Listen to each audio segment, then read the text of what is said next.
What is up guys? No, muli tayong nagpaabalik para sa panibagong video na naman. But before we start, make sure to follow our social media account and send yan sa description below. So, yung pag-uusapan natin ngayon guys is patungkol sa ape chain. Ang daming tao ngayon, pati mga influencers ang nagkakalat patungkol sa ape chain. Talaga naman patok na patok siya ngayon. Kaya naman tuturuan ko kayo kung paano nga ba makakapag-explore sa ape chain. First thing first, ayan, kailangan nyo ng ape token. So, kahit sa ang centralized exchange, search nyo lang tong ape /USDT. Ganito yung token niya. Makikita nyo yan sa screen natin. And then, bili lang kayo ng any amount na gusto ninyo. Pero mas recommend ko like around 50 if kaya nyo naman. Mura lang naman yung mga mint price dito sa ape chain. So, kung nga bibili tayo ng 50 USDT, yan, ganyan. Meron kang 46 ape. And then, ang next na gagawin mo is pupunta ka na dito sa my assets, dito sa my funding account. And then, mag-withdraw ka na ngayon. And kapag nakapagano ka na, pinutin mo yung on-chain withdrawal. And then, hanapin mo yung ape token. And then, ilagay mo lang yung address mo. So, first is kailangan mo siyang i-withdraw or i-ano sa tinatawag nating EVM address, which is yung MetaMask. Ito na lang muna, example natin dito sa address ko na to. Lalagay lang natin yan. And then, yung chain type is ERC20, So, medyo malaki yung fee na babayaran nyo dito. Pero if gusto nyo naman mag-risk and in-explore tong chain na to, go ahead, diba? So, ayan, may minimum amount na pwede kang i-withdraw. So, if 12 below yan, bawal yan i-withdraw.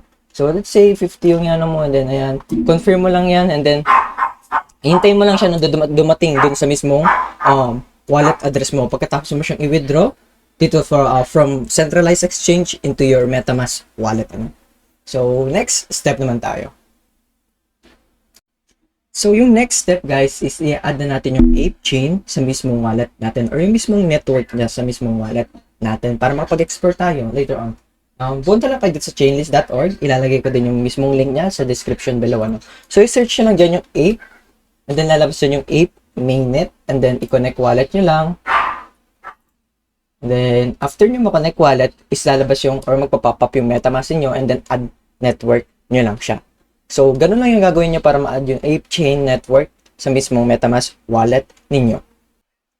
Ngayong na-add nyo na yung ape mainnet sa MetaMask ninyo, confirm nyo lang siya dito sa MetaMask. Open nyo yan para ma-confirm nyo. And then, i-click nyo lang ito nasa gilid, dito sa top left nya, Ayan, makikita nyo, may nakasulat na ape mainnet, Kapag nakita nyo yan, ibig sabihin, add na yung ape chain network or ape network sa mismong MetaMask ninyo. And then, ang gagawin nyo na dito is yung winidraw nyo ape token sa MetaMask ninyo dun sa ETH network is i-bridge nyo na into ape network.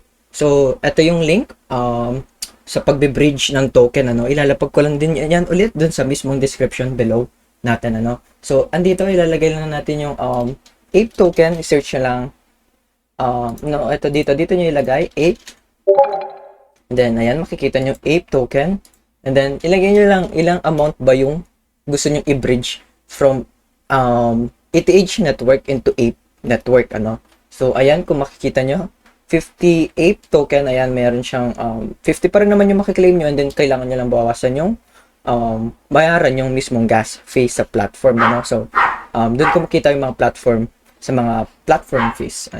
And then, kailangan nyo lang i-confirm yan. And then, after confirming, pwede na kayong makapag-proceed or maghanap ng mga project sa ape network, So, sa mga nanonood ngayon, bibigyan ko kayo ng konting alpha kung ano nga ba yung mga pwede nyo tignan na project ngayon sa ape network, Bago ko i-drop itong mga alpha sa inyo, hindi ito financial advice. It's up to you guys kung magre-risk kayo. So, make sure to do your own research and trade at your own risk, So, first alpha is that ape sucks, Ayan, makikita nyo yan. Ito yung Twitter link nila. I-drop ko rin.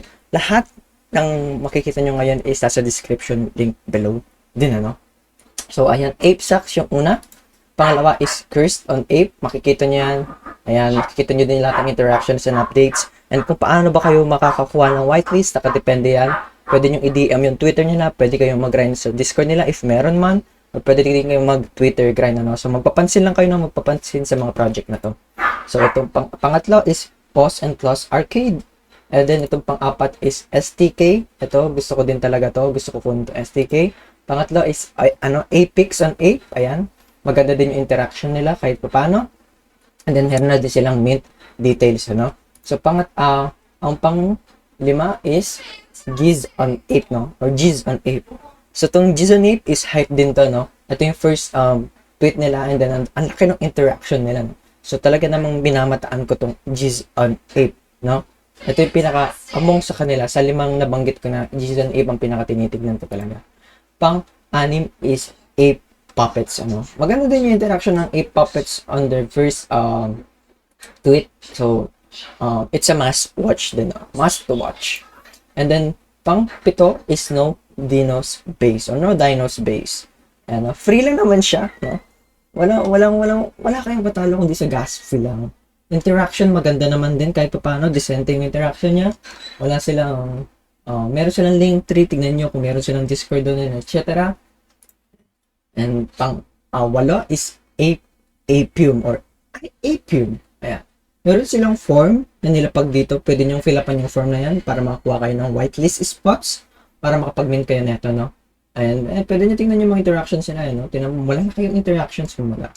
And then itong interaction nila or tweet nila lately, baba yung comment pero may magandang retweet and like.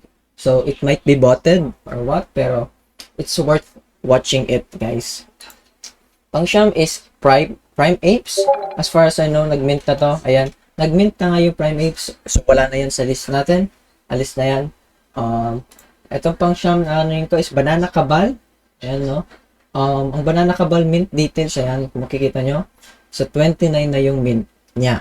May whitelist space and meron ding public face. So, tingnan nyo, observe nyo palagi itong mga mint na to. Tingnan nyo kung worth to watch sila, no? And then, yung pang-10 is Ape C. Ano, ayan, no? Ape C, the first native PF NFT collection on ApeChain evolved from Bored Ape YC. Mostly ng mga collection dito is supported by Bored Ape YC holders, ano? Supported sila ng mga yan. Ayan, magaganda din yung interaction niya. Decente kahit pa paano. So, goods to watch sila. So, yun yung 10 NFT projects sa ApeChain na tinitingnan ko ngayon. And baka i-collab ko din sila para may bigay ako sa mga community members natin sa Cryptoverse.